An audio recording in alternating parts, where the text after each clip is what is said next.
No, that's okay. So is it the same? Is this the same? No, Okay, no. then go ahead. Give it to me. Okay. F the circle G and then the -1 in parentheses. Negative one. Okay, so what do I got? This is F, right? Yep, And that's this F. is G. Yep, that's G. Boom shaka. Okay, so I take G first. So I got G of -1. That's -1 to the second power. That's +1. And then I take F of 1. That's 3 times 1 plus 2. That's 3 plus 2. That's 5. All right. What's the next one? G in wait, Yeah. sorry. G and then F in parentheses and then again in parentheses too.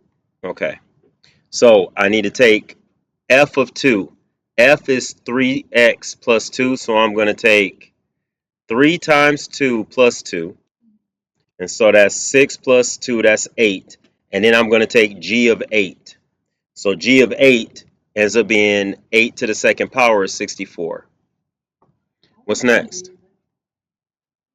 Next is F times F, well, not times, but F of F and then X. Okay, so that's the same at least. So then I take F, which is 3x plus 2, and then I make that a function of F. So I've got, wherever there's an X in this, I'm going to replace it with that. So that's going to be 3 times 3x plus 2 plus 2. So everybody see what I did? Yeah. And then I just simplify. So that's 9x plus 6 plus 2, and then 9x plus 8. And that's my answer. So do we got another one, another function like that? Nope, that's it. That's the We last only on number that's the six. last one we got? Yep. All right. So then what number are we on now? 7. This is the same? Okay. All right. Now we back to where we blasted. Okay. So then let's get this right. All right. So I've got f of x is the square root of x plus 4 and g of x is 3x minus 6. So I need to get f of g of x.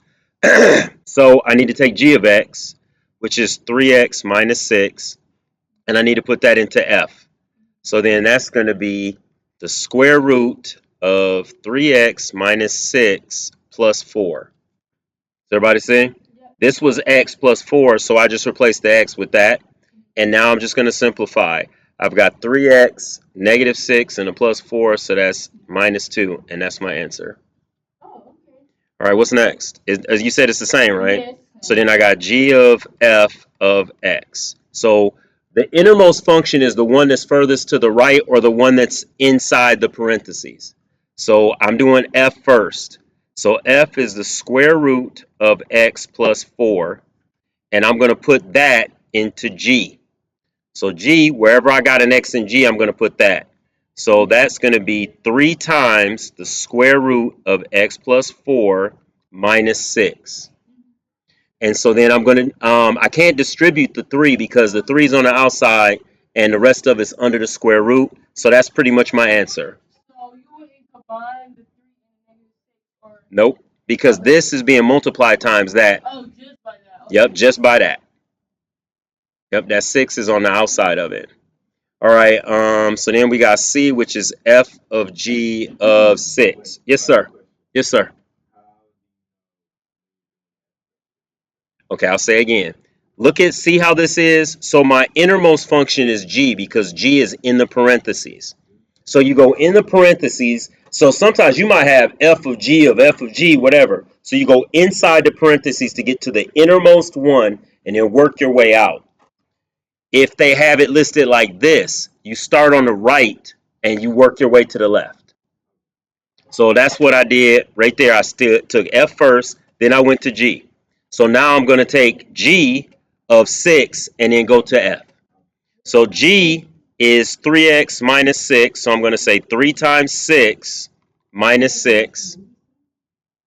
So then that's 3 times 6, that's 18 minus 6, that's 12. So we got 12. Now we're going to take that 12 and plug it into F. F is the square root of x, which I'm replacing with 12, plus 4. 12 plus 4 is 16. I got the square root of 16. That's 4. Does anybody got any questions on A, B, or C? Because if not, I'm going to D. Okay, D. So I got G of F of 5. So like Phil, like I said, the innermost is the one I do. So F of 5 is what I do first. Then I take that answer and apply it to G. So F of 5 equals, let's see, the square root of 5 plus 4. Wherever there's an x, I replace it with 5. So I got square root of 5 plus 4, that's the square root of 9, that's 3. So I'm going to take that answer and plug it into G. So I got G of 3. So G is 3x minus 6. So it's going to be 3 times 3 minus 6. And so 3 times 3 is 9 minus 6, so that's 3. So my overall answer is 3. All right, and then finally, I've got G of x. So you can have a function that's multiple times in itself. So I've got G of x, so that's the first thing. G of x is just 3x minus 6. And then I'm going to apply that to G. And I ran out of room, darn it. So that's going to be 3 times wherever my x is, I'm replacing it with 3x minus 6. And then I've got the minus 6 after that. So now I'll just distribute. So 3 times 3x is 9x. 3 times the negative 6 is negative 18. And then I got minus 6. So negative 18 minus 6. Those are added together. And I get a final answer of 9x minus 24. So anybody got any questions on that? All right. So y'all got number 8, right? Okay, so let's do number 8. All right. This is a little involved. It's got a couple of steps. So I want to find the inverse function. Whoops, sorry. I want to find the inverse function of f of x, right? The inverse function of f of x. So I have 1 over 2, sorry, 1/2 x minus 5. Y'all don't have that? Okay, so that's what I got.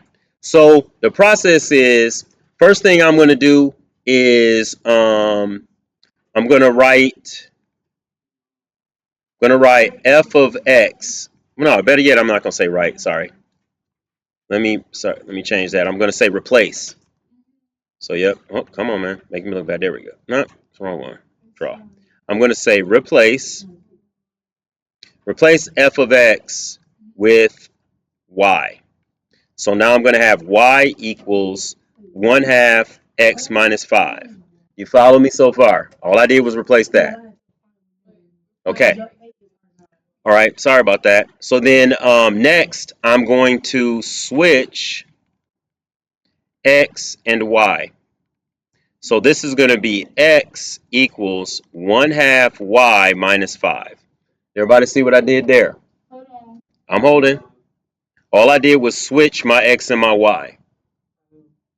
And so now the last step, which is actually a couple steps, is I'm going to solve for y. I'm going to isolate y one step at a time. So those are the 3 things I do when I'm getting the inverse operation of these things. So, or the inverse function, excuse me. So I'm going to isolate y. I got 1/2 times y minus 5. So the first thing I need to do is get rid of plus or minus stuff. Then I get rid of multiplication or division. Okay. So first I'm going to add 5 to both sides. So that's going to be x plus 5 equals 1/2 y. Everybody got me? Yes, no, am I talking to myself? Okay. And then the last step is I'm trying to isolate y, so I'm going to get rid of this 1/2. How do I get rid of 1/2? It's 1/2 times y. How do I get rid of it? 1/2 times y. That's the thing, Akira, is, I mean, we divide by 1/2, but what's dividing by 1/2? It's multiplying by 2. So I'm going to multiply. I mean, another way you can think about it is I'm going to multiply by the reciprocal. If you got a fraction, you multiply. That's exactly what I'm saying. But anything over 1 is just that thing. So that's why I just skipped it and just said I'm going to multiply each side by 2.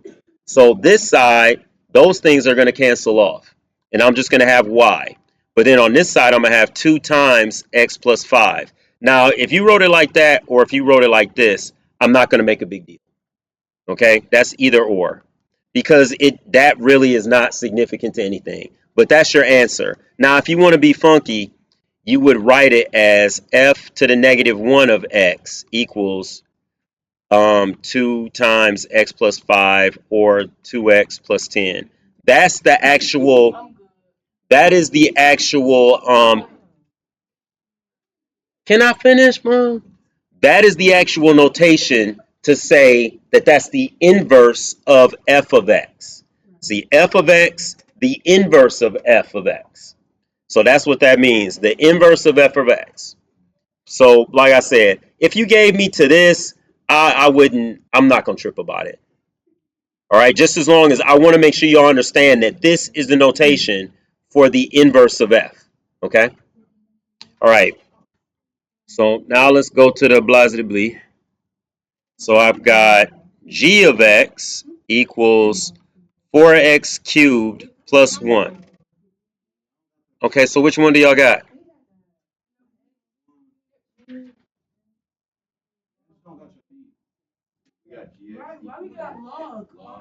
Okay. I don't know why my stuff is different.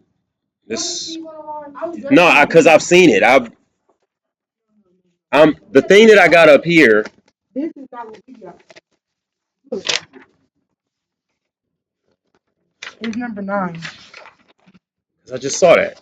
Okay, I have what y'all have right here. It's not the same that's on my screen. That must be the one from last year, and so that's why I keep getting mixed Why up. we got love though? Okay, you ain't let fish. I'm a guy.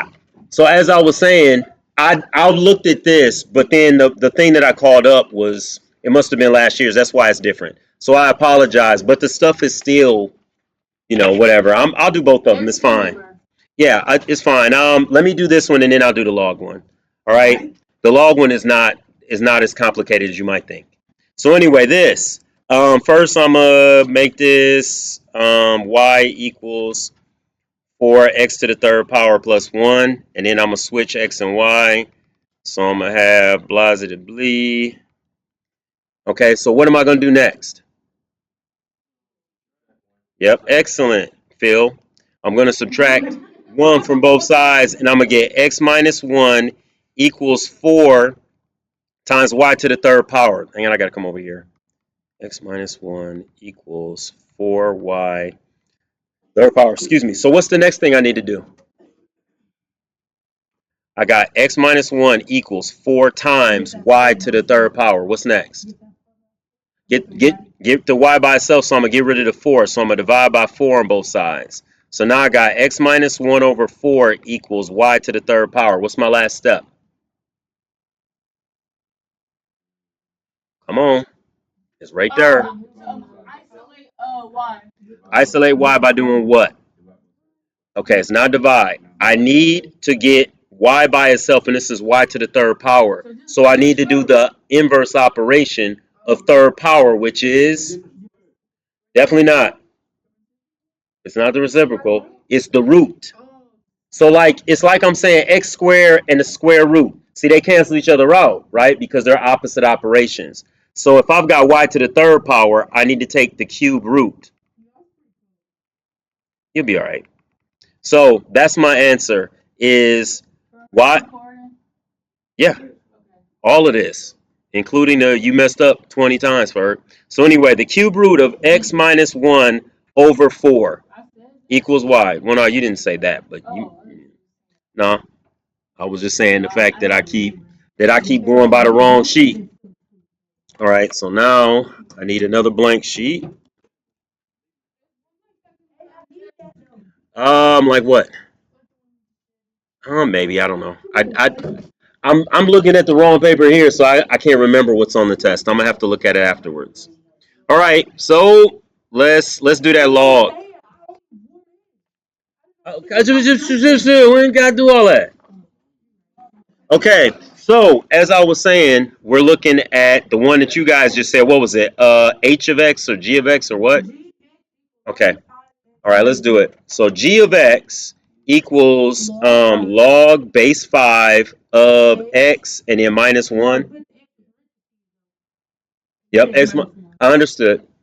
You're right. I probably should do that because that makes that stand out that minus 1 is not part of this log.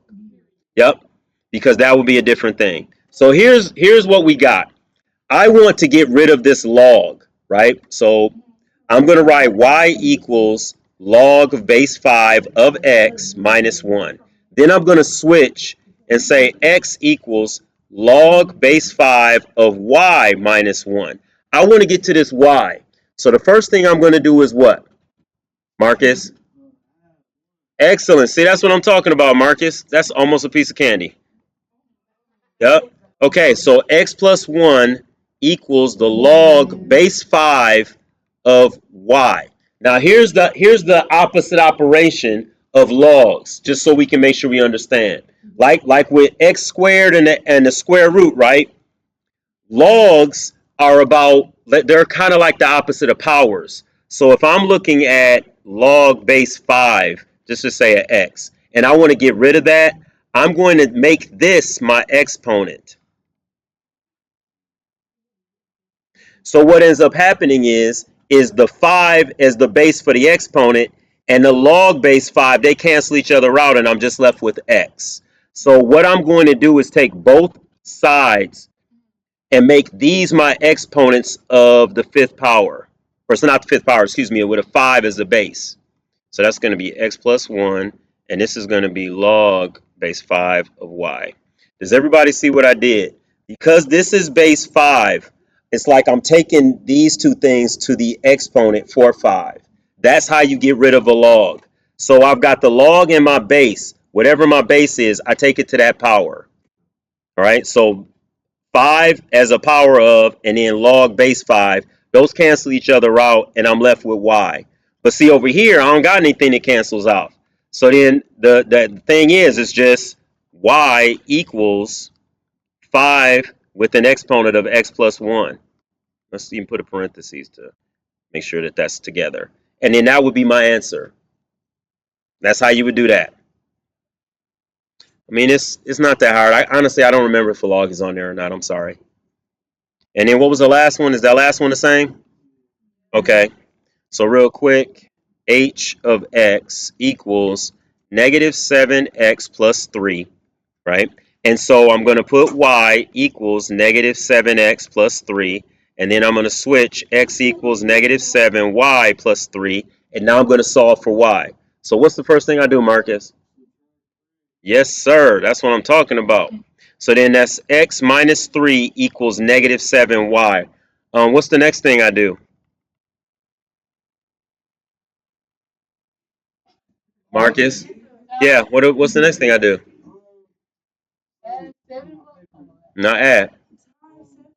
Not times. Because it's negative 7 times y. So I'm going to divide by negative 7 on both sides. That's going to cancel off, and I'm going to have x plus 3 over negative 7 equals y. And that's my answer. Right? All right, those are the inverses.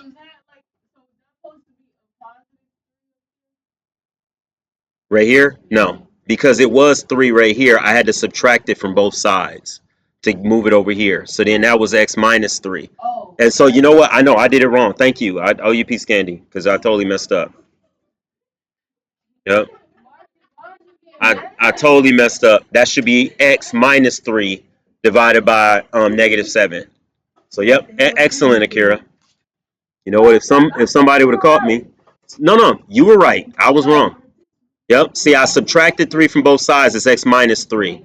Then it's x minus 3 divided by negative 7. It should have still been x minus 3. I shouldn't have changed it to plus. That was a mistake. So good job. All right. Do y'all got the determine on there or no? Determine if. Okay. You said that's it or that's not there? That's there? Okay. All right. Let me get another blank. Yep. Okay. Come on. I need the blank. Okay. There we go. Yeah, it's Michigan. It's nothing new. All right. So determine if two functions are inverses. Now we just took a function and then made its inverse. Well, if you have two functions that are inverses, I'm gonna show you real quick. And first I gotta turn that on. So I'm gonna show you real quick two functions. F of x equals 1 over 2x. And then I've got g of x equals 2x. So I want to know if these are inverse functions. What you do is you do the stuff that we did a lesson ago, which is I say f of g of x, and I'll see if I get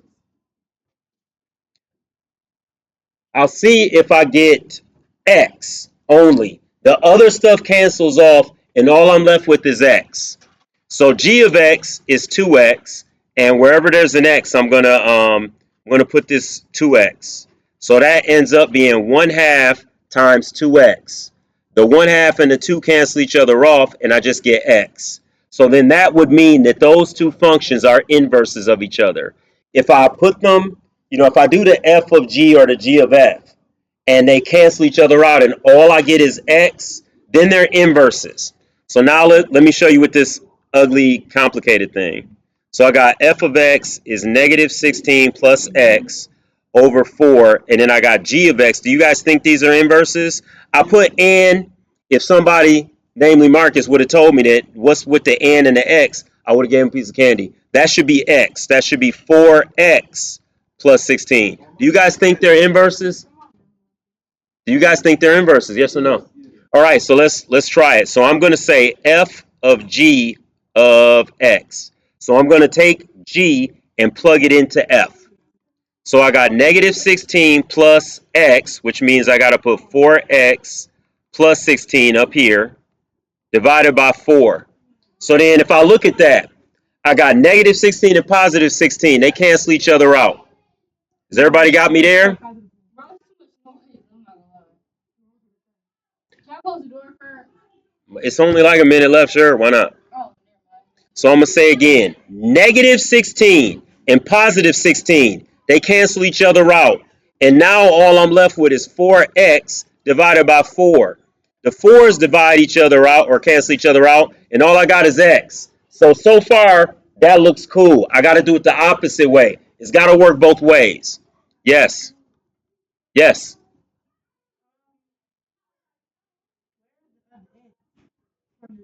Because I took the one function and I replaced x with that. See, I took this x, I took that x and replaced it with 4x plus 16. That's where you get functions inside of functions. So anyway, now I got to do the other way. I got to go g of f of x. So I got to take g, which is 4 times x, and I got to put this in there. So it's negative 16 plus x over 4, and then plus 16. Does everybody see what I'm talking about? All right. Yes, no? Okay, so next, 4 times this. The 4's cancel off. And all I got is negative 16 plus x plus 16. These two things cancel each other off, and all I got is x. So yes, y'all were right that these two first ones are inverses of each other. I'm going to cut to the quick and tell you that f and g, the last ones, they are inverses because reciprocals are inverses. Because that's all they are. I got 6 over 7 and 7 over 6. When I multiply those together, they cancel each other out. So the third one, yes, the third one is an inverse too. I got the cube root and I got a cube. What ends up happening is the 7 keeps falling off, and all I have left is the x. Now, I believe the second one is not. But what I'm going to do is I'm going to stop this right here, and between 8, 9, and 10, I'm going to do them. I'm going to do them and record them, and have so it'll be like 3 parts. All right. But let me tell you this before I quit. Whoa. 9 is just going to be like definitions. I'm just going to write down a couple things. You can write it in your notes. It's not going to be a big deal. 10, I'm going to try to actually just show you the function. I'm just going to say what buttons I'm pushing to get this. It's not that big a deal either. All right. All right. So I'm going to record those later.